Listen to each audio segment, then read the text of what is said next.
దళితుల భూములపై పెద్దల కన్ను రికార్డులను తారుమారు చేసిన అధికారులను సస్పెండ్ చేయాలి. తప్పుడు రిజిస్ట్రేషన్ చేసిన రిజిస్టర్లపై చర్యలు తీసుకోవాలి.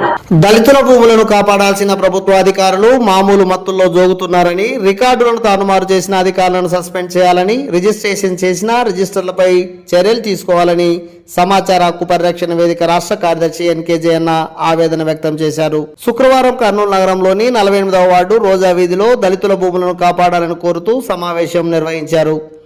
ఈ సందర్భంగా రాష్ట్ర కార్యదర్శి జయన్న మాట్లాడుతూ కర్నూలు రూరల్ మండల పరిధిలోని రుద్రవరం గ్రామ పరిసర ప్రాంతాల్లో సర్వే నెంబర్ 722/1 పైకి 4 ఎకరాల 9 సెంట్ల భూమిని 50 సంవత్సరాలుగా దళితులు దేవమ్మ రాజకుమారులు సాగు చేసుకుంటూ జీవనం సాగిస్తున్నారని, అధికారుల అలసత్వం మామూలు మత్తుల వల్ల రియల్ ఎస్టేట్లకు రాసివ్వడం సిగ్గుచేటని ఆవేదన వ్యక్తం చేశారు. కార్యక్రమంలో బాధితురాలైన దేవమ్మ, నాయకులు మీసాల సుమలత, శేషమ్మ, నారాయణమ్మ, ఆంజనేయులు, నాగన్న, రాముడు, షాలుమియా, షంషుద్దీన్ తదితరులు పాల్గొన్నారు.